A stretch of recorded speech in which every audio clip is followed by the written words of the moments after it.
gestiones para que podamos ir a lo que es laboratorio de patología, con lo que es el doctor Machado, ¿no? Que nos correspondería porque somos estudiantes de patología. Tendríamos que ver lo que es el corazón patológico y todo eso. Ya, el corazón. Pucha, hay muchas cosas que podemos hablar sobre el corazón, pero siempre me gusta recalcar las cosas principales que son anatomía y histología cardíaca. Son importantísimas. ¿Por qué? Porque en base tanto a la histología cardíaca como a la anatomía, vamos a ver variaciones que vamos a encontrar en las patologías cardíacas. ¿Ya? Primeramente vamos a empezar con lo que son las patologías congénitas. Entonces nosotros primero lo que vamos a estudiar son las patologías congénitas o anomalías congénitas cardíacas. ¿Ya? Y aquí vamos a ver muchas, pero muchas patologías. Una de las patologías cardíacas más frecuentes, o la más frecuente congénita, van a ser los cortocircuitos. Cuando yo les hablo de cortocircuitos, ¿qué entienden ustedes con la palabra? Muy bien, no es una comunicación. Cuando yo hablo de cortocircuito, es una comunicación anormal entre dos cavidades. ¿Ya? Ahora, no es lo mismo que una fístula, porque una fístula hace lo mismo. No sé si escucharon lo que es la fístula arteriovenosa, fístula traqueoesofágica. Una comunicación, pero esas comunicaciones son mucho más amplias. Lo que son los cortocircuitos no son tan grandes, pero lo que son las fístulas suelen ser más grandes, suelen ser adquiridas, ¿ya? O sea, secundarias de otras patologías. Mientras que lo que son los cortocircuitos son más que todo congénitos, para que tengan eso. Ahora, nosotros vamos a ver cortocircuitos de derecha a izquierda y de izquierda a derecha. Tenemos dos cortocircuitos. Pero para eso tenemos que entender lo que es la anatomía, ¿no? Entonces acá vamos a tener lo que es la aurícula derecha, el ventrículo la aurícula y el ventrículo. Ya. Entonces, a lo que es la aurícula derecha llegan vasos sanguíneos. ¿Cuáles vasos sanguíneos llegan a lo que es la aurícula derecha? Las cavas, ¿no? Cava superior y cava inferior. Y también viene lo que es el seno coronario, ¿no? Ya, pero la cosa es que acá viene todo lo que es el drenaje venoso de todo nuestro cuerpo, ¿no? Cuando yo hablo de una comunicación de derecha a izquierda, me refiero a que en esta parte del corazón derecho va a haber una comunicación que la sangre del corazón derecho se va a pasar a lo que es el lado izquierdo, ¿ya? ¿Entiendes, no? Y acá, separando las aurículas y separando los ventrículos, hay un tabique que se conoce el tabique interauricular y el tabique interventricular, ¿no? Entonces este tabique se forma normalmente en lo que es la época embrionaria. En la época embrionaria se forma este tabique, pero hay una comunicación que es lo que es la válvula de Parchapé. Entonces hay una válvula ahí, normalmente, el agujero oval, ¿ya? El agujero oval que comunica en la vida embrionaria ambas aurículas, aurícula derecha y aurícula izquierda. Pero cuando una persona nace, esta válvula o este agujero oval se cierra y se forma lo que es la válvula de Parchapé, ¿ya? Y esa válvula con el tiempo se calcifica y se forma ya un tabique fibroso que no deja que pase la sangre. Pero cuando yo hablo de un cortocircuito de derecha a izquierda, ¿a qué me refiero? Es que la sangre del lado derecho se va a ir a lo que es el lado izquierdo. Y ahora, la sangre que llega al lado derecho es sangre oxigenada o desoxigenada. Pobremente oxigenada, o sea, carboxihemoglobina, ¿ya? No. Entonces acá es la carboxihemoglobina, sangre desoxigenada. Después de lo que es la aurícula derecha, pasa lo que es el ventrículo derecho, ¿no? Pasa por gravedad. Mayormente, la gran mayoría de sangre pasa por gravedad. Y luego la aurícula se contrae, ¿no? Porque hay contracción auricular y contracción ventricular. A la contracción cardíaca, ¿cómo lo llamamos? Sístole, ¿ya? Y a la relajación cardíaca, diástole, ¿ya? Entonces va a haber sístole ventricular y sístole auricular, ¿ya? Esto también tenganlo bien en cuenta. La cosa es que la sangre va a salir. Acá llega lo que es la sangre venosa, ¿no? Y pasa lo que es el ventrículo derecho. De acá, ¿a dónde va? A la arteria pulmonar, al pulmón, ¿no ve? ¿Y en el pulmón qué pasa? Se oxigena. Hay lo que es la hematosis, ¿no? Después, ¿qué pasa también? Vuelve a lo que es la aurícula, ¿por medio de qué? De las venas pulmonares, ¿no ve? Y esa sangre ya es oxigenada, ¿no? Es rica en oxígeno. Entonces la sangre del corazón izquierdo es sangre oxigenada y del corazón derecho es desoxigenada. Eso quiero que lo tengan bien en cuenta. ¿Por qué? Porque vamos a ver patologías que van a afectar esto. Si yo estoy diciendo que hay una comunicación de derecha a izquierda, la sangre que es desoxigenada está pasando a lo que es la sangre oxigenada, ¿no ven? Se están mezclando. Eso es importante. Como les digo, los cortocircuitos son importantes. Ahora vamos a hablar sobre los cortocircuitos más comunes. ¿Ya? El cortocircuito más común en la parte cardíaca va a ser la comunicación de izquierda a derecha. ¿Ya? Eso es pregunta de examen. ¿Cuál es la comunicación más frecuente congénita del corazón? Es la de izquierda a derecha. Por eso es que está una estrellita ahí. ¿Ya? Ahora, si yo digo de izquierda a derecha, ¿a qué me refiero? Que la sangre oxigenada está yendo a la parte desoxigenada, ¿no ve? Estoy diciendo que la sangre que llega a lo que es la aurícula izquierda va a pasar a lo que es la aurícula derecha, ¿ya? O puede ser viceversa, que acá en el tabique interventricular haya una comunicación y la sangre del ventrículo izquierdo pase a lo que es el ventrículo derecho. Pero la cosa es que la parte de la sangre del lado izquierdo está pasando al lado derecho. Por eso se dice comunicación de izquierda a derecha, ¿ya? Ahora, nosotros podemos tener diferentes tipos de comunicación. Una es, por ejemplo, la comunicación interauricular. ¿Qué quiere decir eso? El tabique interauricular, que normalmente se fibrosa, separa tanto aurícula derecha como aurícula izquierda, no va a estar. Una parte del tabique no va a estar. Ahora, el tabique tiene tres porciones: superior, medio e inferior, secundum, primum y el augeroval. Pero la cosa es que cualquiera de esas tres porciones se va a eliminar y la sangre de la aurícula izquierda va a pasar a la aurícula derecha. Esa es comunicación interauricular, de izquierda a derecha. Ahora puede haber lo que es la comunicación interventricular, que va a haber del lado del ventrículo izquierdo al ventrículo derecho. ¿Se entiende, no? Esa parte, chicos. Entonces va a haber comunicación interauricular, comunicación interventricular y persistencia del agujero oval. Este agujero oval, les dije, ¿no? En la época embrionaria está normal funcionando porque pasa lo que es la sangre de la aurícula derecha, de la aurícula izquierda a la aurícula derecha, ¿no? Normal, fisiológico, cuando estás dentro de la barriga de tu mamá. Pero cuando ya naces por medio de las presiones de nuestro medio, de la atmósfera, esta válvula se cierra y se forma la válvula de Marchand. Y el conducto arterioso persistente, que eso lo vamos a ver más adelante, ¿ya? Lo mismo, el conducto arterioso persistente es alguna comunicación congénita que sí está presente en todos los bebés, solo que cuando nosotros ya nacemos se cierra, ¿ya? Y se forma un ligamento, que es el ligamento del conducto persistente. Aunque no se nota. Eso entonces es. Un cortocircuito es una comunicación congénita. Eso quiero que tengan en cuenta, ¿ya? Un cortocircuito es una comunicación congénita. Entonces tenemos las de izquierda a derecha. Estas son las más frecuentes, ¿no? Entonces, como les digo, ¿no? Ahí está un corazón. Ahí tenemos el corazón y separando lo que son las cavidades del corazón van a estar los tabiques, ¿no? Y en estos tabiques puede haber una anomalía para que no se formen y que haya una comunicación. Ahí está, la parte superior, inferior y media. La más frecuente es la parte secunda, ¿ya? El tercio medio, el tabique que no suele encontrarse, por si acaso. Acá está lo que es el agujero oval, ¿ya? Acá está el agujero oval. Esto es la cara de lo que es una aurícula, ¿ya? La comunicación interauricular. Y acá tendría que estar el agujero, pero cuando se cierra por medio de las presiones se forma lo que es la válvula de Parchapé. Ahora, el conducto arterioso persistente va a estar comunicando lo que es la gran arteria aorta y lo que es la arteria pulmonar. Y es este, si lo notan acá, ¿ya? Este conducto es normal en la época embrionaria, como les digo. ¿Por qué? Porque cuando tú también estás dentro de la barriga no es necesario que metas aire, no hay aire, adentro hay puro líquido amniótico, ¿ya? Entonces no es necesario que los pulmones se inflen de aire.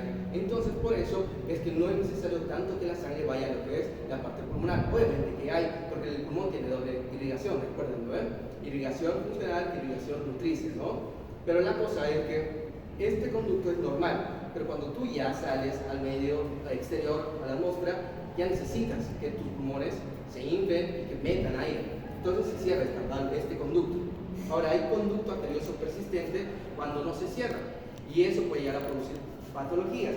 Ahora las comunicaciones de izquierda a derecha, porque estamos hablando de izquierda a derecha, no son tan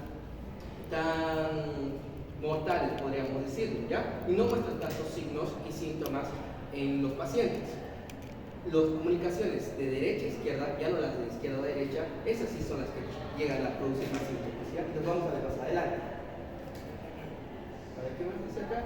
Conducto arterioso persistente, cuando ya se obstruye el conducto arterioso persistente, se forma el ligamento arterioso, por si acaso. ¿ya? Que es un ligamento que une lo que es la arteria aorta y lo que es la arteria pulmonar. No se nota casi en lo que es anatomía, capaz algunos cuerpos sí lo tengan, pero está ahí, ¿ya? Acá causa falla. Ahora, ¿por qué es que no se puede cerrar este conducto arterioso persistente? Pueden haber muchas razones. Una puede ser causas ambientales, ¿ya? Causas ambientales, y también puede haber lo que son factores genéticos.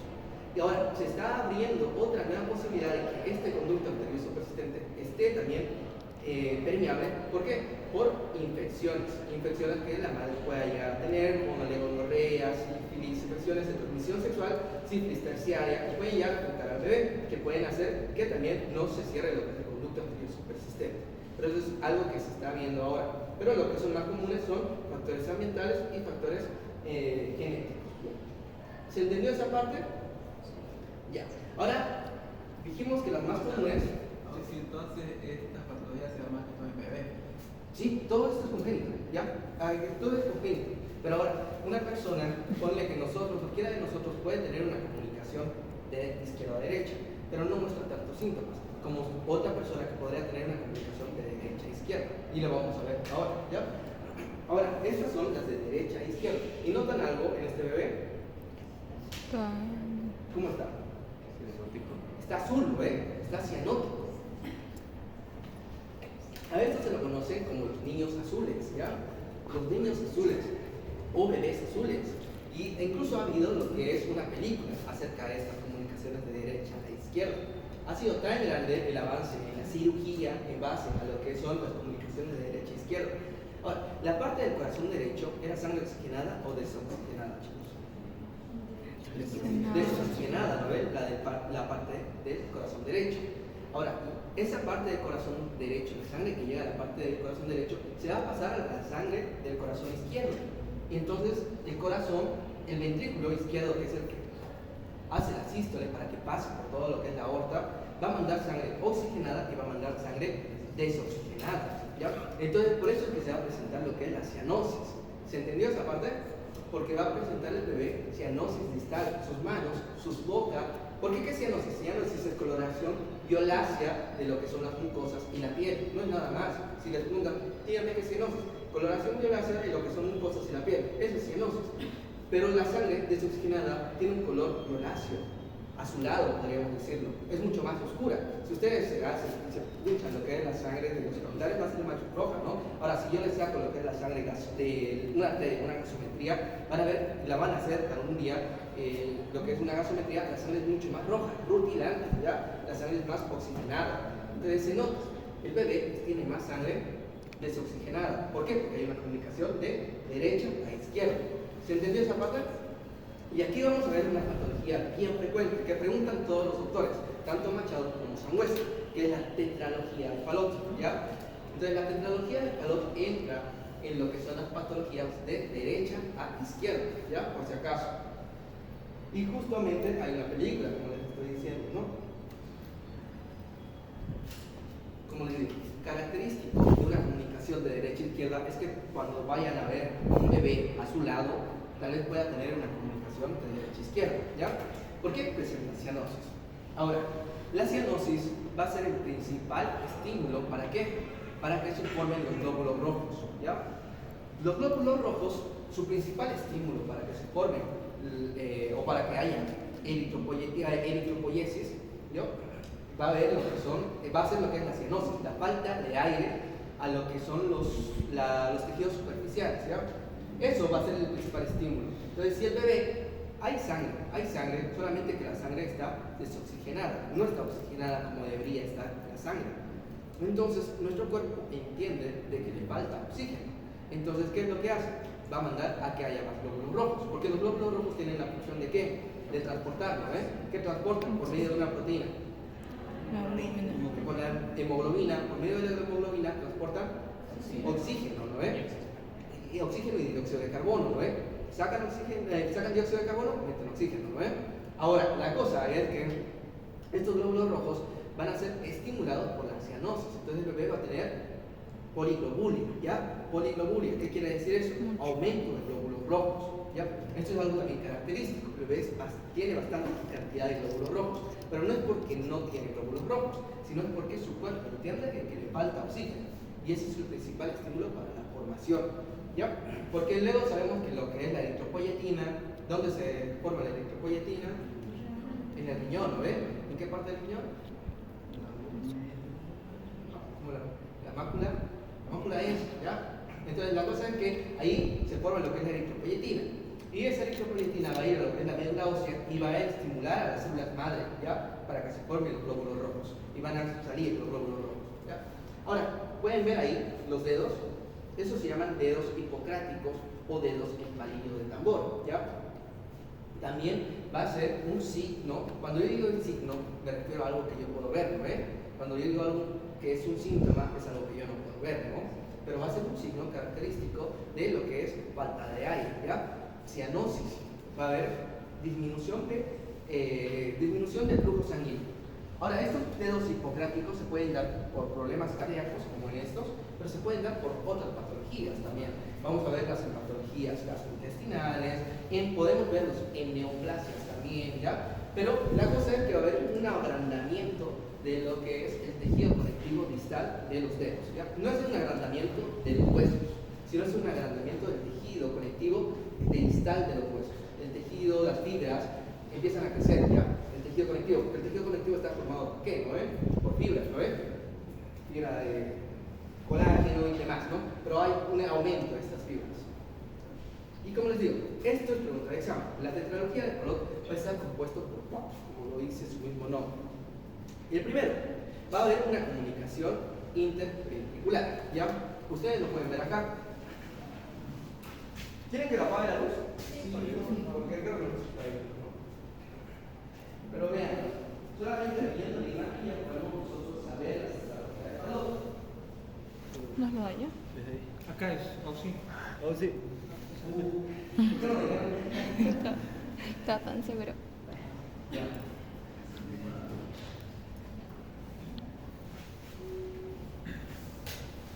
¿Ahí lo veo? Ahí. Ya. Entonces, lo primero vamos a ver lo que es una comunicación interventricular. Acá tendría que haber lo que es el tabique, ¿no? El tabique interventricular. Pero en este caso hay una comunicación, un cortocircuito.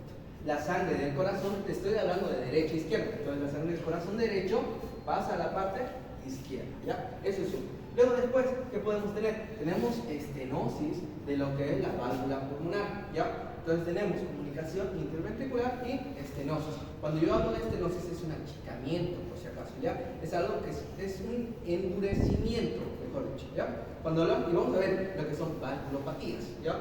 Vamos a ver lo que son las valvulopatías, también importantísimo. Pero acá vamos a ver que estenosis es un endurecimiento. Entonces yo hablo de estenosis de la válvula pulmonar, es que hay un endurecimiento de la válvula, ya que se vuelve mucho más gruesa, mucho más dura, podríamos decir, ¿ya? Tercero, va a haber lo que es un engrosamiento del ventrículo derecho o hipertrofia ventricular derecha, ¿ya? Normalmente, ¿qué ventrículo es el más ancho? El izquierdo. ¿Por qué? Exacto, porque tiene que hacer mayor fuerza de contracción, ¿no ven? ¿Por qué? Porque tiene que vencer una gran presión que ejerce lo que es la arteria aorta. La arteria aorta tiene una gran presión, que es 80 milímetros de mercurio aproximadamente. Entonces tiene que vencer esa presión, y para eso necesita tener mucho músculo, como cualquier músculo, ¿no? Tiene que hacer bastante contracción. Entonces normalmente nuestro ventrículo izquierdo es el más grande. Pero ¿qué pasa en este caso? En este caso, el ventrículo derecho va a ser mucho más grueso. ¿Se dan cuenta, no ven? Acá, el ventrículo derecho, hay una hipertrofia ventricular derecha. Y por último, que va a ser lo que es el cabalgamiento de la aorta. Así lo menciona, ¿ya? El libro lo menciona así, cabalgamiento de la aorta. ¿En qué consiste el cabalgamiento de la aorta? La arteria aorta normalmente tiene que nacer dentro del ventrículo izquierdo, o sea, tendría que nacer acá. Pero ahora van a nacer justamente en el septo marginal, o sea, tendría que nacer justamente, o van a nacer mejor, justamente en el tabique interventricular. ¿Y por qué se le dice cabalgamiento? Porque este va a ser el tabique interventricular, y la aorta va a nacer justamente en el medio. Y va a ser como si alguien estuviera montando. Sé que suena un poco raro, pero es así, ¿ya? A lo que yo también investigué. Entonces, esta es la tetralogía de Fallot. Ahora, puede haber lo que es la pentalogía de Fallot en algunos casos. Cuando hay pentalogía del Fallot, lo único que vamos a aumentarle va a ser lo que es una comunicación interauricular, ¿ya? ¿Se entiende esa parte, no? Entonces la comunicación interauricular sería acá, ¿ya? Solamente tendría que ser entre las aurículas. Y ahí se convierte en pentalogía del Fallot. Esto, como les digo, es pregunta de examen. Y es bastante interesante, ¿por qué? Porque cuando nacían los niños con lo que es tetralogía del Fallot, no tenían una gran esperanza de vida. ¿Ya? Con el tiempo, tal vez póngale unos 5 años, 6, el bebé llegaba a tener muchos problemas, ¿no? Porque tenía poliglobulia, porque tenía otros problemas también en la parte, como les digo, ¿no? Hay lo que son factores desencadenantes luego a partir de esto, pero ha habido un cirujano, no me acuerdo el nombre, que es el que ha hecho la primera cirugía para lo que es la tetralogía del Fallot. Y es bastante interesante, ¿por qué? Porque el corazón todo el tiempo está llenándose de sangre, ¿no ve? ¿Y por qué es bastante interesante? Porque ha tenido que hacer un corazón artificial, ¿vale? Al que también funcione como bomba para que circule la sangre, ¿ya? En el bebé. Y por eso es interesante, ¿no? Más que todo en lo que es la parte quirúrgica. Y es esto, lo que les digo, ¿no? La tetralogía del Fallot, como les digo, pregunta de examen. No se olviden de la pregunta de examen, ¿ya? Ahora vamos a ver lo que es transposición de los grandes vasos. Ya no estamos viendo lo que es comunicaciones, estamos viendo lo que es la transposición de los grandes vasos. Normalmente la arteria aorta sale de ¿dónde? Del ventrículo izquierdo, ¿no? Y lo que es la arteria pulmonar sale del ventrículo derecho. Cuando yo hablo de la transposición de los grandes vasos, es que la arteria aorta va a nacer del ventrículo derecho y la arteria pulmonar va a nacer del ventrículo izquierdo, ¿ya? Entonces pasa eso. Ahora, ¿ustedes creen que esto tiene una gran o una alta tasa de mortalidad, por si acaso? ¿Ya? Una gran tasa de mortalidad. Casi la gran mayoría de niños que nacen con esto mueren. ¿Ya? Mueren, no soportan 1 año, 2 años. ¿Por qué? Porque la arteria aorta está generada y está hecha ¿para qué? Para soportar una fuerza grande que va a ejercer lo que es el ventrículo izquierdo. El ventrículo izquierdo hace una fuerza que les dije, ¿no? Tiene que ser 80 milímetros de mercurio aproximadamente, cosa que la arteria pulmonar no está hecha para eso, ¿ya? Entonces la arteria pulmonar es mucho más delgada, lo que es su túnica muscular es también mucho más delgada, y con el tiempo no va a resistir lo que es la presión del ventrículo izquierdo, entonces se va a romper, y cuando se rompe un vaso grande hay lo que es una hemorragia gigante, y entra en lo que son cuadros de shock. Y simplemente que se rompa un vaso tan grande como estos, el paciente puede morir, pónganle, en menos de 1 minuto, ¿ya? Y por eso es bastante alta la mortalidad de las personas o los niños que nacen con lo que es la transposición de los grandes vasos. No tienen tanta esperanza. La tetralogía del Fallot podría, o hasta 1 año, hasta 2, 3 años, el bebé tranquilo vivir, obviamente con medidas, ¿no? De soporte y todo eso, pero con esto ya, ahí esto sí o sí, a cirugía directamente. Tenemos que hacer algo directamente, sin hacer ¿ya? Ahora vamos a hablar de otra patología congénita, que es la atresia tricuspide. ¿Qué válvula está en el corazón derecho, separando lo que es la aurícula y el ventrículo? La tricúspide, ¿no es? ¿Y qué válvula está del lado izquierdo? La mitral o bicúspide, ¿no es? Eso es bastante importante, ¿ya? Entonces, cuando yo hablo de atresia, es que va a haber una ausencia de esta válvula, ¿ya? No se va a formar. Todo esto, recuerden, son patologías congénitas, ¿ya? Son patologías que nacen o que están en los bebés. Más que todo son genéticos, ¿ya? Problemas genéticos, tal vez algunos adquiridos por infecciones, todo eso. Pero acá pueden ver, ¿no? La aurícula derecha y lo que es la válvula tricúspide, ¿no? Acá hay una ausencia, ¿no ve? Entonces también es un problema grande. Tenemos que solucionar, porque la sangre no va a pasar, va a haber un reflujo, ¿ya? Va a haber un reflujo de sangre. Y recuerden que la vena cava, esta vena cava, va a traer todo lo que es el drenaje venoso de la parte superior, ¿no ven? Entonces, la persona o el bebé que nace con esto, ¿qué va a tener? Va a tener ingurgitación yugular, porque la vena yugular está en la parte. Hay 4 yugulares, ¿no? Interna, externa, lateral y, si no estoy mal, anterior, ¿ya? Entonces hay 4 yugulares. Pero lo que es la vena yugular externa es la que se va a notar prominentemente. Eso se llama ingurgitación yugular. ¿Pero por qué? Porque la sangre que está llegando a lo que es la aurícula no está pasando a lo que es el ventrículo. ¿Por qué? Porque hay una obstrucción, no hay válvula. Entonces también es rápido a la cirugía. Todo esto es con cirugía, se corrige con cirugía, estas cosas. No podemos hacer o fármacos ni nada, solamente cirugía. ¿Ya? Como les digo, más que todo son patologías congénitas. Luego vamos a ver lo que es la coartación aórtica. ¿Ya? Esto también es pregunta de examen. ¿Ustedes notan algo raro en esta aorta? Hay un estrechamiento. Entonces, cuando yo hablo de coartación aórtica, es que va a haber un estrechamiento a nivel de la arteria aorta, ¿ya? Entonces, como si yo la agarrara la arteria aorta y la apretara, ¿ya? Si yo aprieto la arteria aorta, ¿va a pasar la sangre o la misma cantidad de sangre como tendría que pasar? No, ¿no ve? Hay una obstrucción. Entonces, va a haber eso en este vaso. Una coartación es un defecto congénito también de que la arteria aorta, una porción no se ha llegado a desarrollar, ¿ya? Y por eso es que hay lo que es la coartación aórtica. Ahora, esto también se corrige con cirugía, tienen que hacer angioplastía, y ahí ya ven los cirujanos cardiovasculares también, ¿ya? Y yo les recomiendo bastante, si quieren un poco averiguar un poco de historia en la parte de medicina, que puedan buscar al médico René Pavaloro, ¿ya? Obviamente no les va a preguntar ningún docente, ¿no? ¿Quién es René Pavaloro? Pero es por cultura general de médicos, ¿ya? Podríamos decir. René Pavaloro es un gran médico argentino que ya falleció hace mucho tiempo, ¿ya? Pero que justamente era cirujano cardiovascular, ¿ya? Y él descubrió muchas técnicas. Su historia es muy interesante y les animo a que puedan buscarla, ¿ya? René Pavaloro es uno de los médicos más ejemplares, podríamos decir, en Latinoamérica, ¿ya? Es argentino. Eso es todo lo que es patologías congénitas, ¿ya? Antes de terminar la clase, alguien me hace recuerdo de lo que son tumores cardíacos, ¿ya? Porque no alcancé a poner tumores cardíacos, pero vamos a hablar sobre tumores cardíacos, ¿ya? Por si me olvido. Este es un tema, ¿ya? Entonces, ahora ya vamos a ver patologías cardíacas, ya no patologías congénitas simplemente, sino patologías cardíacas. ¿Ya?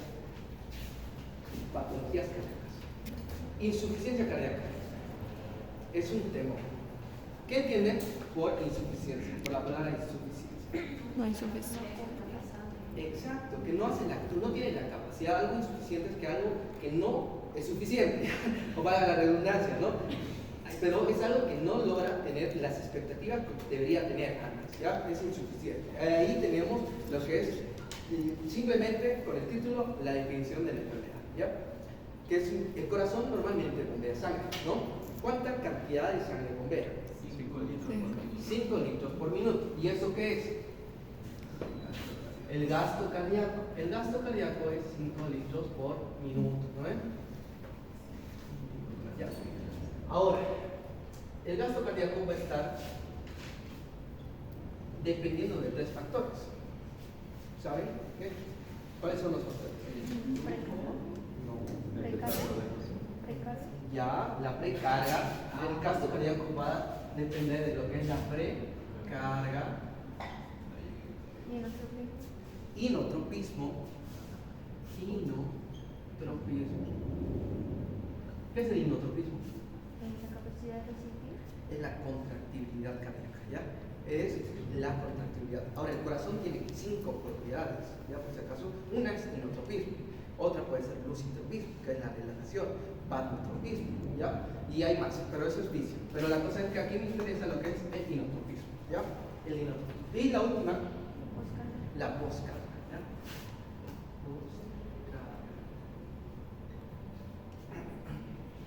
Ya, ahora, está bien en lo que me dijiste, pero estos 3 factores no van a depender o no van a estimular lo que es el gasto cardíaco. Estos 3 factores van a estimular lo que es el volumen sistólico o volumen de eyección, ¿ya? El volumen sistólico o volumen de eyección. La fórmula de gasto cardíaco es volumen sistólico por frecuencia cardíaca, ¿ya? Volumen sistólico por frecuencia cardíaca. Eso es la fórmula de gasto cardíaco, ¿ya? Y lo que me acaban de decir es la fórmula de el volumen sistólico, ¿ya? ¿Se entiende, no? Esa parte, para que no se confundan. ¿Se entiende? Ya, esto lo voy a ver. Porque lo que el gasto cardíaco es igual a volumen sistólico por frecuencia cardíaca. Ahora, el volumen sistólico es la cantidad de sangre que se va a expulsar por cada contracción cardíaca. Ya no en un minuto, sino por cada contracción cardíaca. ¿Cuánta cantidad de sangre se expulsa por cada contracción o sístole ventricular? Ya 70 ml, aproximadamente entre 70 a 60 ml. ¿Ya? Por cada contracción cardíaca, el corazón expulsa aproximadamente de 70 a 60 ml. Pero normalmente el corazón se llena con lo que es un volumen de 110 a 120 ml. ¿Ya? Eso es normalmente el volumen que se llena el corazón.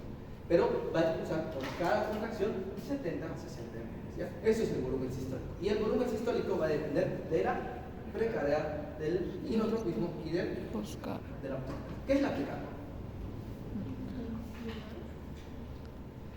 El llenado. La precarga es el llenado del corazón, no hay nada más. ¿Ya? Cuando les pregunten qué es precarga, es el llenado del corazón. Y el llenado del corazón está dado ¿por qué? Por los vasos, ¿no? Por la vena cava superior y por la vena cava inferior, ¿no? Listo, llenado cardíaco del corazón. Eso es precarga. ¿Qué es postcarga? No escucho. No, es el volumen del sistema. La postcarga va a ser la fuerza que se va a oponer a lo que es la presión del ventrículo izquierdo. ¿Ya? La postcarga va a ser la fuerza que se opone a la fuerza del ventrículo izquierdo. Listo, nada más. ¿Ya? Para que lo entiendan. Hay otros libros que lo mencionan más grande, todo eso. ¿Y quién se opone a lo que es el ventrículo izquierdo? ¿Qué fuerza? La aorta. Entonces, la aorta o la válvula aórtica, la arteria aorta, es la que se opone y es la que va a dar lo que es la postcarga. Ahora, normalmente el corazón bota lo que es 5 litros por minuto, ¿no? Eso es lo normal en todos los pacientes. ¿Y qué pasa en una insuficiencia cardíaca? No va a botar 5 litros por minuto, ¿ya? Va a botar 3, 4 litros por minuto. Y ahora, la sangre es bastante importante. ¿Por qué? Porque la sangre, aparte de lo que es el oxígeno, de transportar oxígeno, ¿qué otras cosas?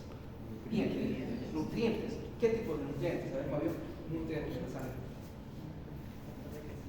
Factores de crecimiento, ya bastante para que las células puedan sobrevivir.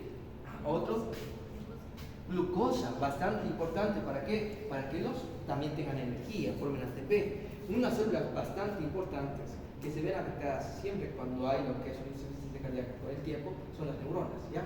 Nunca lo olviden. Las neuronas son células que todo el tiempo necesitan glucosa, todo el tiempo necesitan glucosa. Cuando ustedes están atendiendo y estoy hablando, mi cerebro está trabajando y está quemando glucosa, ya está formando glucosa en ATP. Es algo que todo el tiempo está. Entonces, el corazón puede llegar a afectar lo que es el cerebro con el tiempo, la insuficiencia cardíaca, ¿ya? Pero la cosa es que aquí el corazón está fallando, ¿ya? ¿Cómo les digo?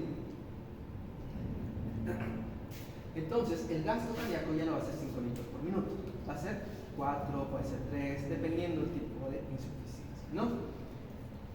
Esta parte se entendió, es un poco difícil, pero es necesario para entender lo que es patología. ¿Se entendió? ¿Se entendió? Lo que es la precarga es lo que es el retorno venoso, llenado de sangre, ¿no? Y la postcarga, ¿qué era? La fuerza que se opone a lo que es el ventrículo izquierdo, ¿no? Ya.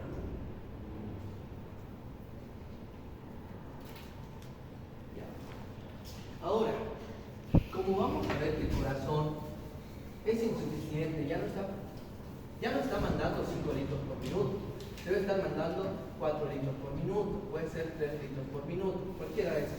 ¿Ya? Nosotros, nuestro cuerpo tiene mecanismos adaptativos, ¿ya? Nuestro cuerpo tiene mecanismos adaptativos que van a hacer regular un poco la presión, van a regular lo que es la cantidad de sangre, la volemia, ¿ya? De lo que es el corazón. Van a intentar completar o ayudarlo, mejor dicho. ¿Cuáles van a ser estos mecanismos? Uno va a ser el sistema nervioso simpático, ¿ya? Cuando yo hablo del sistema nervioso simpático, me refiero a lo que es una persona que está alerta, cuando se tira mucho, por ejemplo, una persona que está en finales de exámenes, todo el tiempo está estudiando, ¿no? Entonces se activa su sistema simpático, ¿no? Ahora, principal neurotransmisor del sistema nervioso simpático. Noradrenalina, ¿ya? La noradrenalina, ¿qué hace? Aumenta lo que es la contractibilidad cardíaca, ¿ya? La contractibilidad cardíaca. Entonces, si no hay mucho, o bueno, hay disminución de lo que es la bulimia, ¿qué voy a hacer? Voy a intentar que se aumente lo que es la frecuencia cardíaca, ¿ya? ¿Por qué? Porque voy a intentar que se suplemente o que pueda tener la misma cantidad de sangre, pero ya no por el volumen, sino por las contracciones. Como si apretaras lo que es un globo, para que se vuelva a llenar más rápido, Ahora, eso es el sistema nervioso simpático. Otro mecanismo de defensa que nosotros, o mecanismo adaptativo, mejor dicho, es el sistema renina-angiotensina-aldosterona, ¿ya? El sistema renina-angiotensina. ¿Ya escucharon hablar de este sistema? Sí. ¿Qué hace? ¿Alguien puede decirlo? Retención de... No, pero, o sea, desde el inicio. Ah, Desde el inicio. La... Aquí vamos a tener un riñón, ¿eh? El riñón va a formar desde el inicio. cuando hay baja presión y bajo volumen, en la arteriola aferente, si no me equivoco, cercana al capilar glomerular, las células yuxtaglomerulares detectan eso y secretan prorenina, que luego se va a convertir en renina. Muy bien, exacto. Muy bien, ¿ya? Nosotros tenemos diferentes marcadores en nuestro cuerpo de lo que son la presión y también de lo que es la bulimia, ¿ya? De nuestro cuerpo. Entonces tenemos diferentes marcadores. Por ejemplo, el globus carotidio, ¿no? ¿Se acuerdan, no? De lo que es la bifurcación. También el riñón tiene sus células que son receptoras que cuando están perdiendo sangre se dan cuenta, ¿ya? ¿Y qué van a hacer? Van a producir lo que es la renina, a grandes rasgos les estoy diciendo, ¿ya? La renina, ¿qué va a hacer? Va a ser una enzima, ¿ya? La renina es una enzima. Y esta enzima va a ir por circulación. Ahora, la circulación va a ir también a lo que es otro órgano, que es en el sistema renina-angiotensina, aldosterona, que es el hígado. En el hígado se producen lo que son las proteínas. La gran mayoría de proteínas se forman en el hígado. Ya lo vimos, ¿no ves? Sistema de complemento, factores de la coagulación, todo eso. Hemoglobina, no tanto, pero acá sí, aunque sí también. Pero la cosa es que el hígado es la fábrica donde se forman todas las proteínas. Y acá se va a formar una proteína, que es el angiotensinógeno, ¿ya? El angiotensinógeno. Ahora, este angiotensinógeno va a ir también a circulación sanguínea, ¿ya? Y se va a encontrar con lo que es la renina. Y cuando se encuentra con la renina, ya no se llama angiotensinógeno, se llama angiotensina. Exacto, angiotensina 1. Y ahora esta angiotensina 1 todavía no ha hecho lo que es su labor, necesita convertirse. Y para eso va a ir también por circulación sistémica a lo que es el pulmón, ¿ya? Y en el pulmón vamos a tener otra enzima, que esta enzima se llama enzima convertidora de angiotensina. Y esta es la que va a dar lo que es el angiotensina. Angiotensina. Y ahora, esta angiotensina 2 va a tener múltiples funciones. Uno, va a estimular a la formación de mineralocorticoides, ¿ya? En la glándula suprarrenal. Esta es la glándula suprarrenal. ¿Qué mineralocorticoide va a estimular? A la aldosterona. Y ahora, esta aldosterona, ¿qué función hace? Mete sodio y bota potasio, ¿ya? ¿Cuánto sodio mete? Mete 2 sodios y bota 3 potasios, ¿ya? Ahora, el sodio es un ion osmóticamente activo. ¿Qué quiere decir eso? Que atrae agua. Si nuestro volumen sistólico, nuestro gasto cardíaco es cuando yo meto más agua, ¿qué estoy intentando? Hacer una compensación para que haya más agua, ¿no ven? Entonces yo quiero que vuelva a ser 5 litros por minuto. Entonces, ¿qué hago? Meto más agua. Eso es un mecanismo. El sistema de angiotensina activa lo que es la aldosterona. Pero no solamente esto. La angiotensinógeno 2 se conoce como el vasoconstrictor más potente de nuestro cuerpo, naturalmente, ¿ya? Entonces va a ser una vasoconstricción en los vasos sanguíneos también. Entonces es otro mecanismo también que va a ayudar a lo que es la insuficiencia cardíaca, para que no se sienta tan fuerte la pérdida de sangre, póngale, ¿ya? Y también va a estimular lo que es la hormona antidiurética, ¿ya? Cuando yo hablo de antidiurética, ¿a qué me refiero? Que evita la liberación.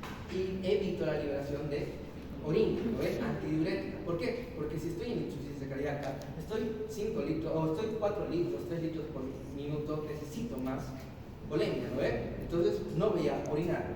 Y mi cuerpo entiende que necesita la gran mayoría de líquido. Entonces, ese es un mecanismo. Ya tenemos dos mecanismos, ¿no ves? Uno, ¿cuál era? El sistema nervioso simpático, ¿no ves? Segundo, y el tercero, ya va a haber un tercero, que va a haber lo que es el péptico natriurético auricular, ya, el péptico o sistema neurohormonal. Este péptido natriurético auricular normalmente está en la aurícula, no se secreta, pero cuando hay una insuficiencia se secreta, ¿ya? Y lo que es casi similar a lo que es la muscular, hace que se aumente lo que es el sodio, ¿ya? Hace que se aumente el sodio para que haya más volemia. Ahora, estos mecanismos pueden ayudar, claramente pueden ayudar, pero con el tiempo no van a ser suficientes, ¿ya? La persona que tiene una insuficiencia cardíaca, con el tiempo va a llegar a desarrollar otros problemas, porque les digo, ¿no? Insuficiencia cardíaca es que el gasto cardíaco no está mandando lo que es la sangre, ¿ya? No está mandando, y la sangre es bastante importante. Si yo corto lo que es el suministro de sangre a mis órganos con el tiempo, se van a ver afectados, van a sufrir lo que es atrofia, ¿ya? Y como les digo, hay algunos órganos que necesitan una cantidad de sangre necesario para poder vivir, podemos ponerlo, ¿no? Y si no tienen esa cantidad de sangre, con el tiempo van a morir. Entonces, sí o sí, es algo que se va a tener que tratar. Ahora, les dije, ¿no? El gasto cardíaco, la fórmula, ¿cuál era? Gasto cardíaco, volumen sistólico, por frecuencia cardíaca, ¿no? Y esto era ya. Ahora, también pueden afectar lo que es el inotropismo. El inotropismo era la contractibilidad cardíaca, ¿no ven? Entonces podemos ver que en algunas patologías lo que es el músculo cardíaco es el que se va a ver afectado, ¿ya? Y aquí vamos a ver lo que son los tipos de hipertrofia que pueden haber, ¿ya? Porque va a haber tipos de hipertrofia. Uno, ese es un corazón normal, lo notan acá, ¿no? Está normalito todo. Esto ya no es normal, ¿no? ¿Por qué? Este tipo de hipertrofia está creciendo, ¿no ves? Y esta también, ¿no? Es un tipo de hipertrofia, un corazón dilatado, hipertrofia de corazón dilatado, ¿ya? Vamos a ver la hipertrofia concéntrica y la hipertrofia excéntrica. Cuando yo me refiero a una hipertrofia concéntrica, es que va a crecer hacia concéntrica, hacia adentro, ¿ya? Cuando yo me refiero a una hipertrofia concéntrica, es que el músculo crece hacia adentro. Ustedes notan acá, ¿no? Acá ponle que va a entrar 110 ml, ¿ya? Como sabemos, ¿no? 110, 120. Acá entra 110, 120. Ustedes creen que va a entrar acá 110, 120. Es como si cambiáramos de vaso. Acá tenemos una botella que tiene esta cantidad de agua. Si yo me compro una botella mucho más pequeña, ¿va a entrar la misma cantidad de agua de esta botella a la botella pequeña? No, ¿no ve? ¿Por qué? Porque ha reducido el tamaño de la cavidad. La hipertrofia concéntrica, ¿qué hace? Hace reducción del tamaño de la cavidad cardíaca. ¿Se entendió, no? Porque es concéntrica, crece hacia adentro. Entonces, acá ya no va a haber lo que es 110 litros, pues 110 ml. Va a haber, póngale, unos 80 ml o menos, 70 ml, ¿ya? Y hay una disminución del gasto cardíaco, ¿ya? Eso es una hipertrofia que puede llegar a afectar. Hipertrofia concéntrica. Luego hay lo que es la hipertrofia excéntrica. Si yo digo concéntrica es hacia adentro, la excéntrica va a ser hacia afuera, ¿no ves? Y acá notan este corazón, ¿no ves? Está mucho más grande. Acá ya no van a entrar 110 ml, puede entrar mucho más. Pónganle que pueden entrar unos 180 ml, ¿ya? Hay mucho más cantidad de sangre, pero más no significa que está bien, ¿ya? ¿Por qué? Porque también hay una disminución. ¿Disminución pero de qué? Del músculo, de la contractilidad. Y aquí viene lo que es la afección del inotropismo, ¿ya? Aquí se ve afectado el inotropismo. ¿Se dan cuenta que todo está relacionado? Estamos metiendo fisiología, estamos metiendo patología. Ya estoy haciendo una puerta a lo que es fisiopatología, ¿ya? Pero es necesario, ¿por qué? Porque esto que yo les estoy hablando, con el tiempo se va a complicar más. En fisiopatología, en medicina interna, y con más complicado. Pero si ustedes entienden esto, que es base, se les va a hacer mucho más sencillo, ¿ya? Estoy intentando explicarles, sé que es complicado, pero estoy intentando explicarles lo mejor que puedo, ¿ya? Ahora, es 180 ml. Aquí hay un problema de inotropismo, contractilidad cardíaca, ¿ya? Van a intentar expulsar la misma cantidad de sangre, pero no va a salir la misma cantidad. ¿Por qué? Porque lo que es la arteria aorta también tiene una presión, ¿lo ven? Era la poscarga, ¿no? Y esta poscarga era aproximadamente 80 milímetros de mercurio. Y esto no va a dar, o sea, es como si un flaquito le hiciera querer levantar 100 kilos de peso muerto. No va a poder, digamos, aunque lo intente, digamos. Pero eso es lo que pasa. Ahora, la hipertrofia del corazón dilatado se puede dar en qué patologías. En el alcoholismo, ¿ya? El alcoholismo puede llegar a producir lo que es hipertrofia del corazón dilatado. La más frecuente es el alcoholismo. Y lo que es la hipertrofia concéntrica va a ser lo más frecuente, la hipertensión arterial, ¿ya? Entonces, la hipertensión arterial mayormente puede llegar a producir lo que es hipertrofia concéntrica, por si acaso. Y ambas van a producir lo que es insuficiencia cardíaca, si se dan cuenta, ¿no? Pero por diferentes maneras. Ahora, el libro, y hay libros que los dividen y los pueden clasificar como insuficiencia cardíaca sistólica, insuficiencia cardíaca diastólica. ¿Por qué sistólica? Porque no hay puente llenado en la diástole, por ende en la sístole no hay puente. Exacto, porque hay deficiencia de la sístole. La sístole era contractilidad. Y acá hay contractilidad, pero no está expulsando la misma cantidad. Y en este caso también, ¿ya? Va a haber lo mismo, pero se entiende esa parte, ¿no? Pero si les quieren preguntar, ¿la hipertrofia concéntrica es más frecuente en qué patologías? Hipertensión arterial. En nuestro medio, la hipertensión arterial es la que llega a producir mayormente hipertrofia concéntrica. Por eso, la anterior clase también era bastante importante, la anterior clase de vasos sanguíneos. ¿Por qué? Porque tenemos una presión arterial, que también tiene una fórmula, ¿no es? Presión arterial es igual a gasto cardíaco por resistencia vascular periférica, ¿no? Entonces, esta es la fórmula de presión arterial. ¿La presión arterial cuánto es? 120/80. Cuando es arriba de 120/80 se considera hipertensión arterial, tiene grados, ¿no? Grado 1, grado 2, grado 3, hipertensión arterial. Y cuando está menos de 120/80 se considera hipotensión. ¿Cuál es más peligroso? ¿La hipotensión o la hipertensión? ¿No? A ver, vos dices sí. Porque hay hipoperfusión. ¿Todos hipo? ¿No? ¿Quién dijo no? Lo que es más peligroso es la hipotensión, ¿ya? ¿Por qué? Porque en la hipotensión hay hipoperfusión, ¿ya? ¿Qué quiere decir esto? No llega la sangre a lo que son los tejidos. Y con el tiempo, si hay una hipoperfusión por mucho tiempo, pónganle en una hora. Si tenemos un paciente que tiene una hipoperfusión y otro paciente que tiene una hipertensión y los dejamos una hora, y la hipotensión se va a poner mucho más mal que la de la hipertensión, ¿ya? Eso tenganlo en cuenta. Ahora, la hipertensión es algo silencioso. Acá podemos tener, cualquiera puede tener hipertensión arterial y no lo sabemos, ¿ya? ¿Y por qué? Porque es una enfermedad silenciosa. Como dicen, la doctora Dahl siempre dice que cuando al que le duele la cabeza por hipertensión arterial es porque Dios lo escogió, es porque te dio un síntoma, ¿ya? Entonces es algo que te hizo poner alarma y vas a tomar fármacos. Pero la gran mayoría no tiene cuenta que tiene hipertensión arterial. Pero es un arma de doble filo. ¿Por qué? Porque con el tiempo vos puedes vivir 1 año, 2 años con hipertensión arterial tranquilo, pero ¿qué está pasando? Está pasando lo que es una hipertrofia concéntrica y está produciéndose lo que es una insuficiencia cardíaca, ¿no? Y esto es un problema grande, ¿ya? Porque vamos a ver que la insuficiencia cardíaca va a afectar a otros órganos. No solamente eso, una persona que tiene hipertensión arterial con el tiempo puede llegar a formar lo que son aneurismas, ¿ya? Los tipos de aneurismas, también lo vieron en la anterior clase, ¿no? Sacular, fusiforme, ¿ya? Entonces, un aneurisma puede encontrarse en cualquier vaso. Y no les mandé foto de un aneurisma abdominal. Ya, se los voy a mandar. ¿Ya? Pero pueden formarse en cualquier lugar de nuestro cuerpo, un aneurisma, ¿ya?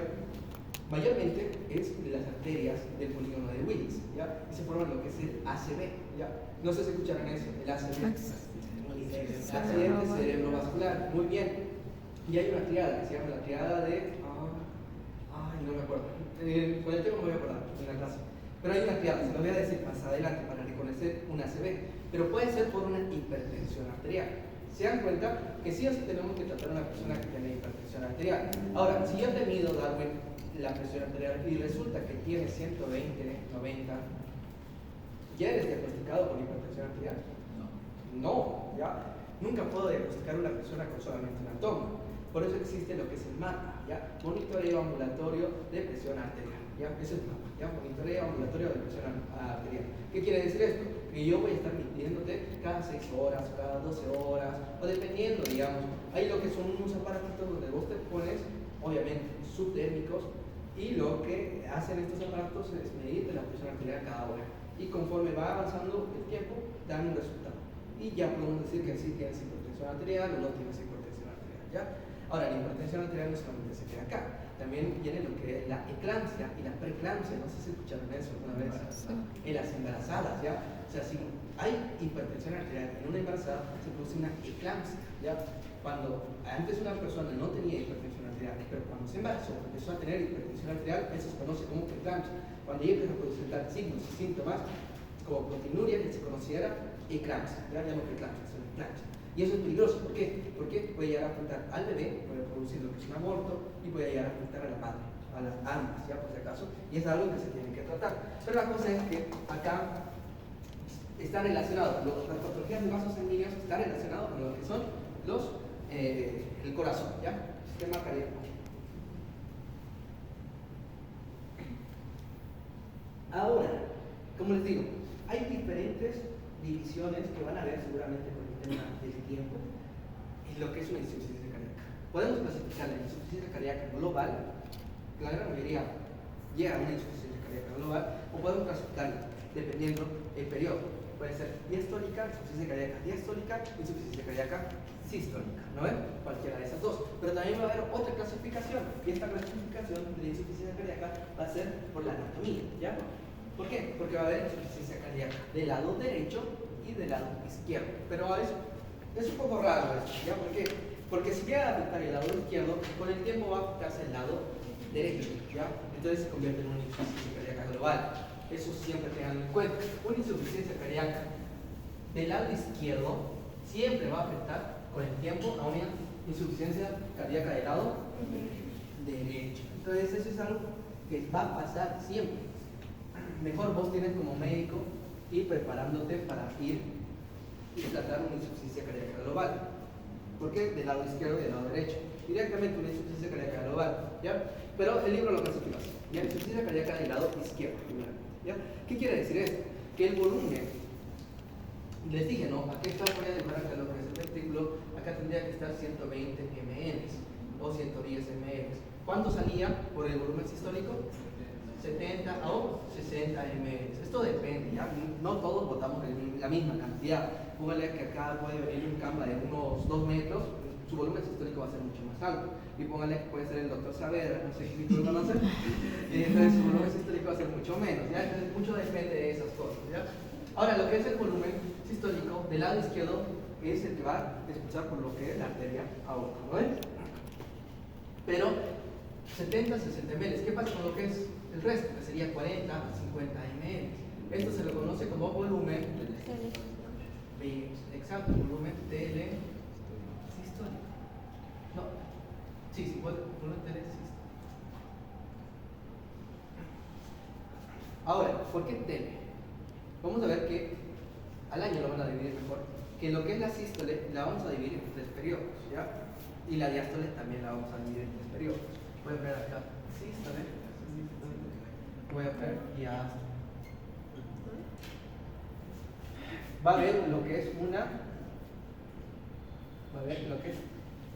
telesístole,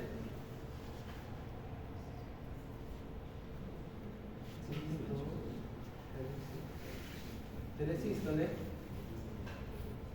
va a haber mesosístole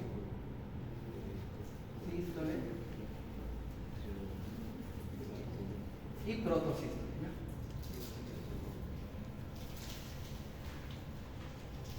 Entonces va a haber esos periodos, ¿ya? Telesístole, mesosístole y protosístole. Ahora, lo mismo va a pasar en lo que es la diástole, ¿ya? A ver, protodiástole, mesodiástole y telediástole, ¿ya? Eso lo vamos a... ¿Por qué lo clasificamos así, en 3 periodos?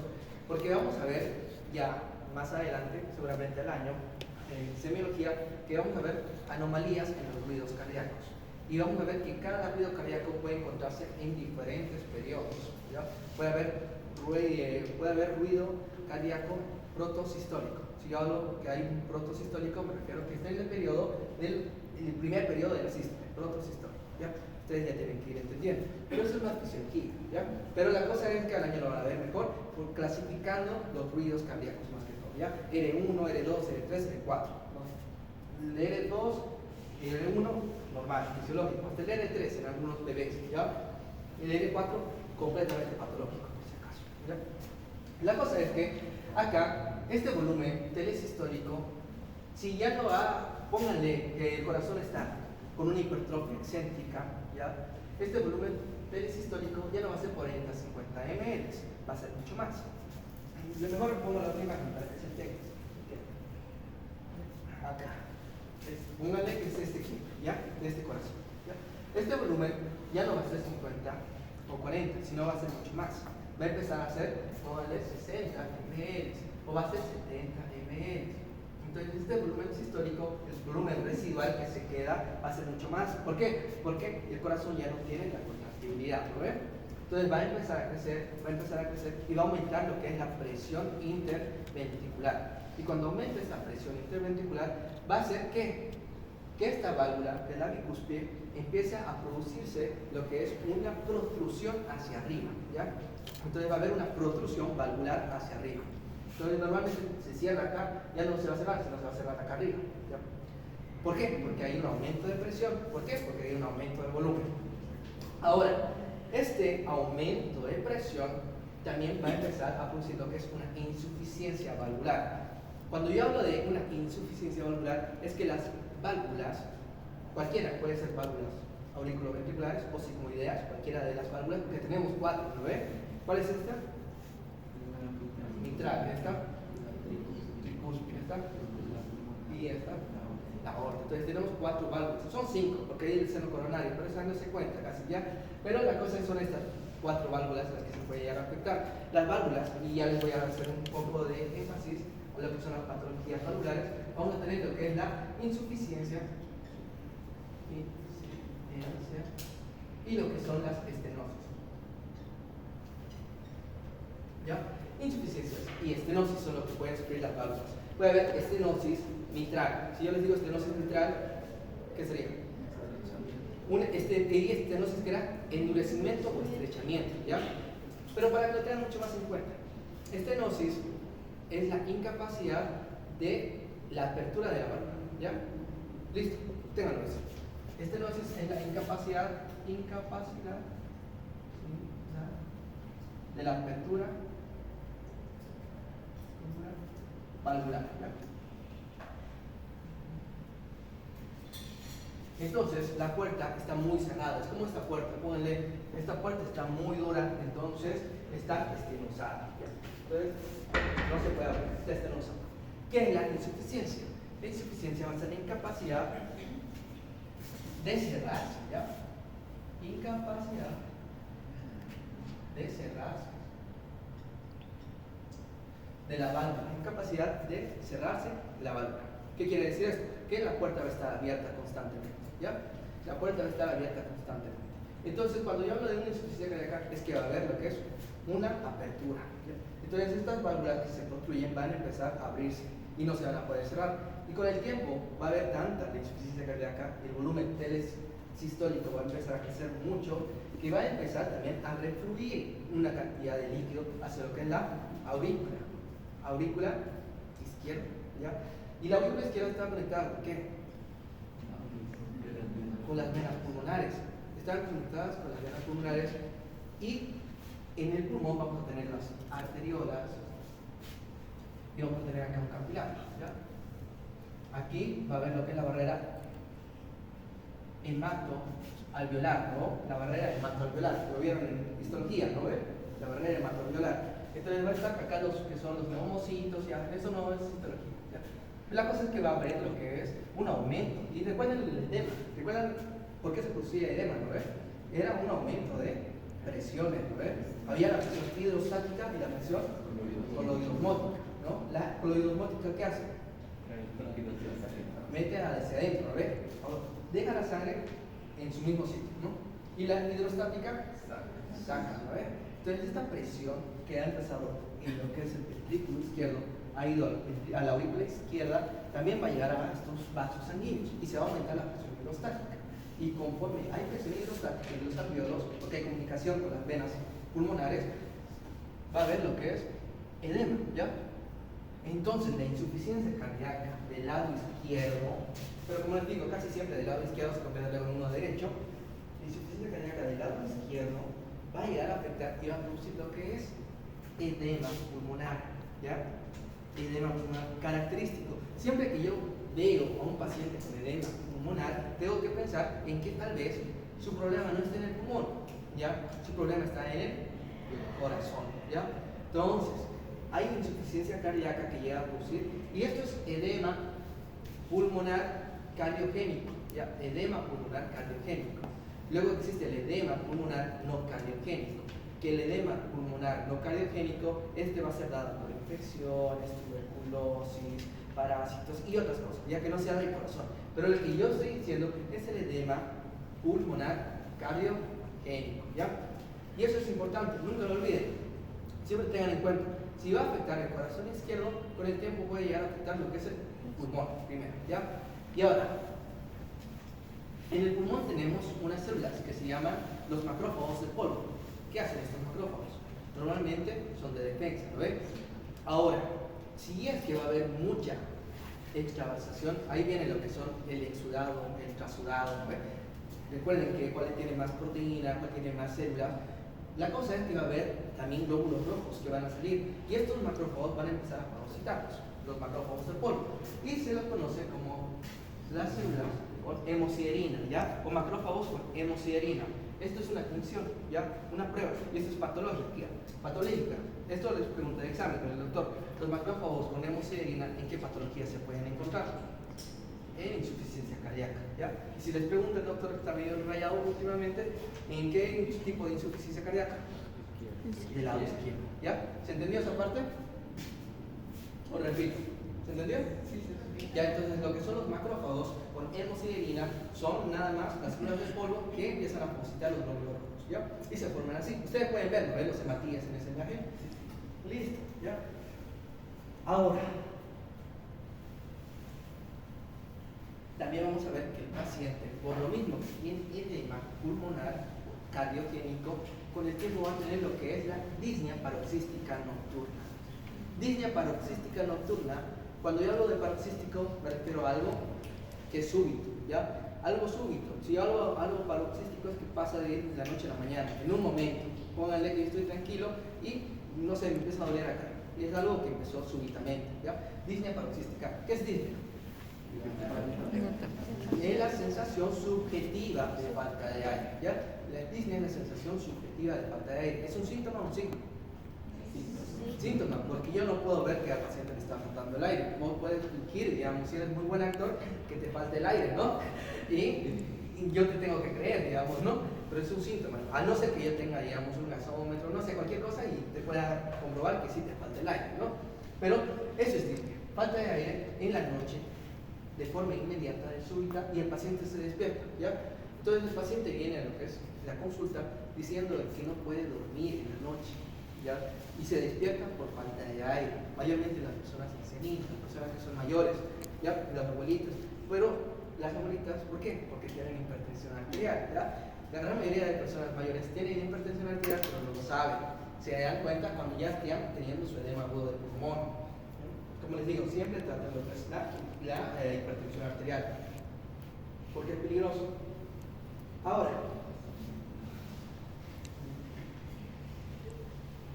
nosotros sabemos que el pulmón estaba conectado también con la parte derecha, ¿no ven? ¿Por qué? Porque esto es pulmón.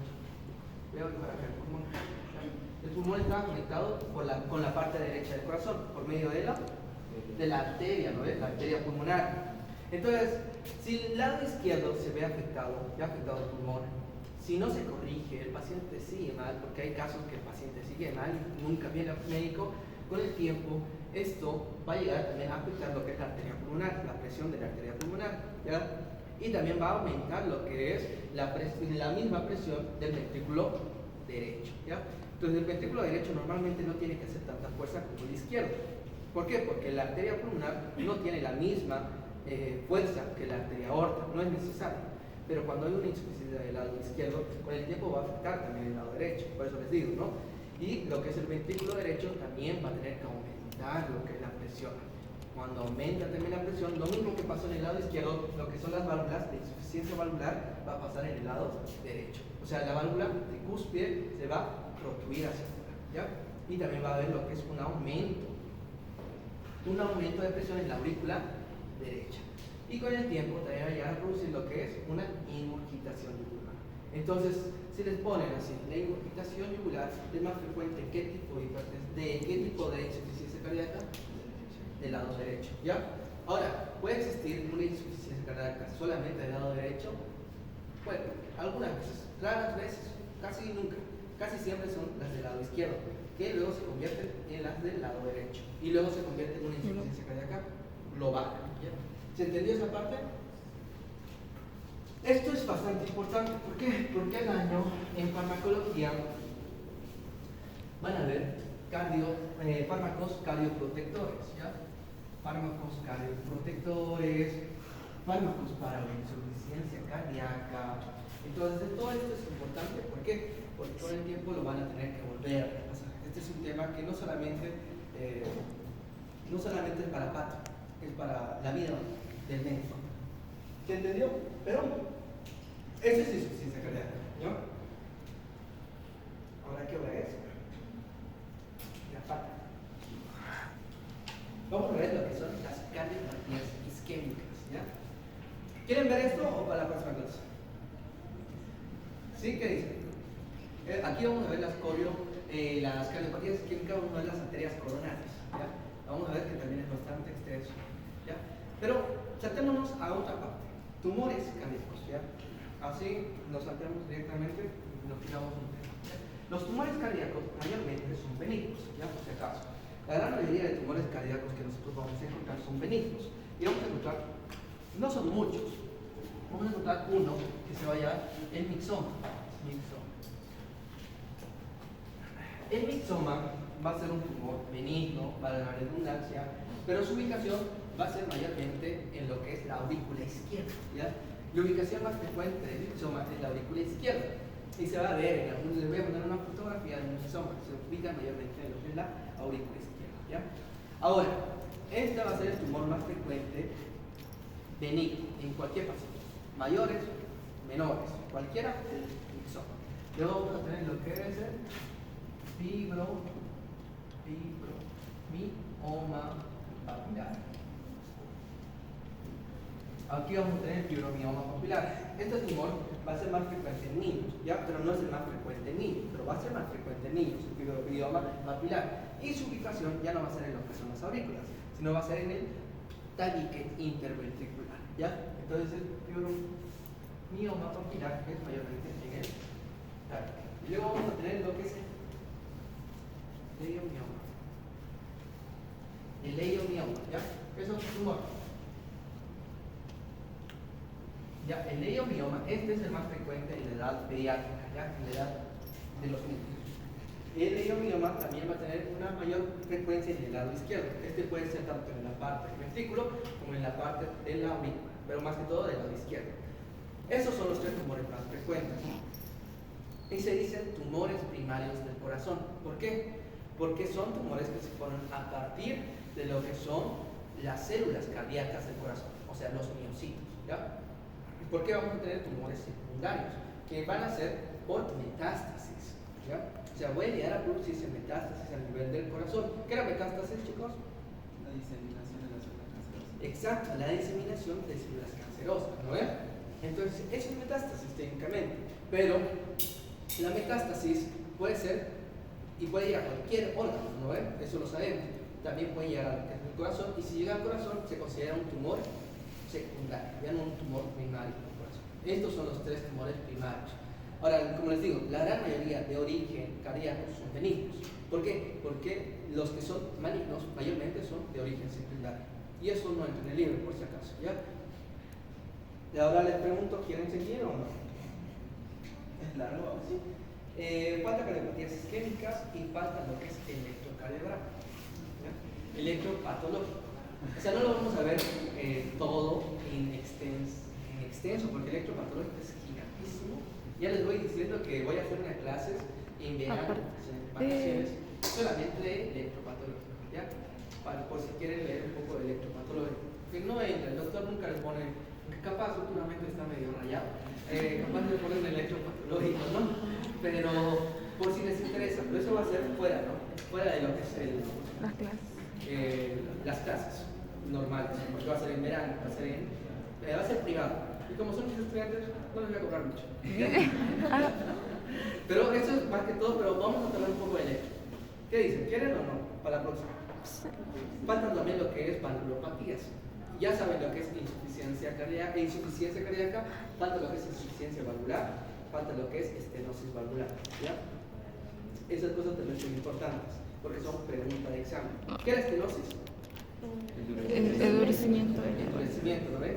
O la incapacidad de abrirse, ¿no ves? O la incapacidad de las válvulas a abrirse. ¿Y qué es insuficiencia?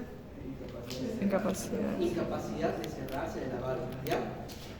Ahora, algo también muy importante, las insuficiencias cardíacas, la gran mayoría de veces, o insuficiencias valvulares, la gran mayoría de veces son secundarias. ¿Ya? ¿Qué quiere decir esto? Que había una patología antes, que es la que va a llegar a producir lo que es insuficiencia, ¿ya? La gran mayoría de insuficiencias valvulares son secundarias. Nunca lo olviden. ¿Por qué? Porque las estenosis valvulares, esas son primarias. Hay algunas estenosis primarias que no es necesario que tenga insuficiencia cardíaca, que el paciente no tenga nada y que empiece a solamente tener estenosis, ¿ya? Y tenemos 4 válvulas, con esto terminamos, ¿ya? Voy a hacer un poco de valvulopatía, ¿ya? Tenemos 4 válvulas, ¿cuál era? Cúspide Ya, mitral. cúspide, mitral, aórtica y pulmonar. Cualquiera de estas válvulas puede dar tanto estenosis como insuficiencia, ¿ya? Entonces vamos a tener que acá estenosis e insuficiencia. Acá lo mismo, estenosis e insuficiencia. Pero acá quiero hablar de una patología en específico, que va a ser lo que es la estenosis mitral, ¿ya? Estenosis mitral. ¿Por qué? Porque la estenosis mitral va a ser más frecuente en las mujeres, por si acaso, ¿ya? Nunca lo olviden, la estenosis mitral es más frecuente en mujeres y va a ser más frecuente secundario, secundario a una infección por Streptococcus pyogenes o betemolítico, ¿ya? Va a ser secundario por una infección de Streptococcus pyogenes o betemolítico. Ahora, esta enfermedad también se conoce como fiebre reumática, ¿ya? La fiebre reumática puede llegar a producir antes lo que es una infección de las amígdalas por Streptococcus pyogenes. El niño, ponle niño o niña que tenga esto, con el tiempo se ha curado simplemente por curarse, no ha ido al doctor, no ha tomado antibiótico, nada, pero se ha curado por su sistema inmunitario, ha hecho que se formen lo que son inmunocomplejos, ¿ya? Estos inmunocomplejos con el tiempo van a ir a lo que es la válvula de la válvula mitral y van a empezar a endurecerlos, van a formar vegetaciones. Y cuando forman estas vegetaciones, la válvula se forma mucho más, se vuelve mucho más dura, ¿ya? Y es la válvula que más frecuentemente se ve afectada en lo que es la fiebre reumática, es la válvula mitral. ¿En qué caso? En estenosis mitral, ¿ya? Más frecuente en mujeres. Eso es algo importante que lo tengan en cuenta, ¿ya? ¿Por qué? Porque es muy frecuente, ¿ya? La estenosis mitral es muy frecuente. Ahora, la insuficiencia puede estar por cualquier causa, ¿no? Por insuficiencia cardíaca, por hipertrofia excéntrica del corazón, porque las válvulas, recuerden que están compuestas por lo que es un anillo valvular y están compuestas por lo que es las válvulas en sí, ¿no? Si es tricúspide, tiene 3 válvulas, ¿no? Y además de que tienen lo que es un sistema, sobre todo las del lado derecho, porque la válvula tricúspide tiene lo que es un sistema de anclaje, que van a ser los músculos papilares, ¿no? Eso es importante en anatomía. Los músculos papilares se conectan con las válvulas por medio de las cuerdas tendinosas, exacto, ¿ya? Entonces las cuerdas tendinosas, ¿qué hacen? Hacen que vuelvan a cerrarse, ¿no? Ahora póngale que ha habido un infarto, que no ha llegado sangre a una porción del corazón, que este músculo papilar empieza a morir, ¿ya? Entonces hay una muerte de este músculo papilar, también las cuerdas tendinosas caen, ¿ya? Entonces la válvula a la que estaban pegados empieza a protuir y se forma lo que es una insuficiencia, ¿ya? Y otra pregunta más. ¿Es lo mismo paro cardíaco Infarto. que infarto cardíaco? No. ¿Por qué?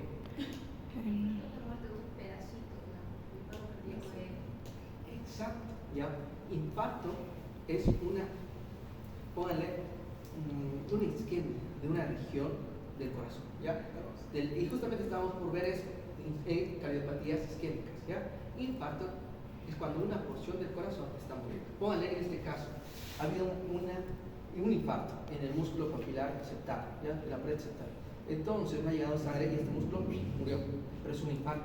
El paciente, claro que tiene dolor, porque cuando no te llega oxígeno empiezan a formarse los radicales libres y eso empieza a producir lo que es la inflamación. Y la inflamación que produce dolor, ¿no? ¿Cuál es la tetrada de Celso? Ya, listo. Me lo dijeron en desorden, pero ya. La cosa es que va a producir dolor. El paciente tiene lo que es angina. Cuando hay un infarto del corazón, el paciente le duele. Y va a lo que es el hospital gritando, ¿ya? Gritando. Pero cuando se produce un paro cardíaco, ahí ya no estamos viendo lo que es el sistema vascular, estamos viendo el sistema nervioso del corazón, que sería el nódulo sinusal, las fibras del Purkinje, lo que es el nódulo auriculoventricular, todo eso, ¿ya? Estos nódulos o este sistema de conducción es el que empieza a fallar en un paro cardíaco. Literalmente es como que se cortara, como si le apagaran un interruptor, apagan lo que es el nódulo sinusal y ya no hay contracción, ¿ya? Y el corazón estaba así, para, y el paciente cae en una muerte súbita. El paciente está, no sé si han visto jugadores de fútbol algunas veces, y estos paros cardíacos pueden llegar a producirse por lo que son las arritmias, ¿ya? ¿Arritmia qué es? Arritmia tendría que ser ausencia de ritmo, porque A es algo de ausencia, yo prefiero A es algo de ausencia, es atresia, tal vez se dice, ¿no? Pero normalmente ahora, o sea, se sigue manteniendo que arritmia es la alteración del ritmo, pero normalmente tendría que ser disritmia, ¿ya? No tendría que ser arritmia, tendría que ser disritmias. Entonces, pero los nombramos como arritmia, ¿ya? Pero para que tengan en cuenta, ya no se llaman arritmias, se llaman disritmias, por si acaso, ¿ya? Son alteraciones del ritmo cardíaco, ¿ya? ¿La frecuencia cardíaca cuánto es? De 60 a 100 latidos por minuto. Eso es lo que expulsa o los estímulos que manda el nódulo sinusal, ¿no? Normalmente, la contracción. Ahora, puede haber diferentes focos ectópicos que pueden llevar a producir también despolarizaciones. Y estas despolarizaciones con el tiempo pueden llegar a producir lo que es un paro cardíaco. ¿Por qué? Porque va a haber un choque entre estas fibras. Hay fibras que normalmente no tendrían que estar en el corazón, pero van a haber. Y va a haber lo que son las disritmias. Y vamos a ver en el electrocardiograma taquicardia supraventricular, taquicardia monomórfica, vamos a ver lo que es flúter auricular, fibrilación auricular, vamos a ver también lo que es el síndrome de Wolff-Parkinson-White, cosas así, ¿ya? Para eso tienen que estudiar bien electrofisiológico, siempre, ¿ya? Porque yo no les puedo hablar directamente de electropatológico, porque es como intentar hablar chino sin que ustedes sepan, digamos, leer, ¿ya? Por lo menos tienen que empezar a leer, ¿ya? Porque si yo empiezo a hablar lo que es electropatológico, van a querer dejar la carrera, ¿ya? Entonces la cosa es que sí o sí tienen que leer un poco de física.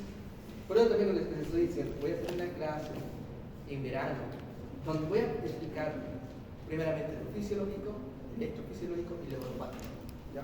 Pero va a tener un costo. Listo, chicos, entonces hasta acá quedamos, ¿ya? Cardiopatías isquémicas. A la siguiente vemos esto, vamos a ver lo que es angina de pecho, válvulas papillas más frecuentes y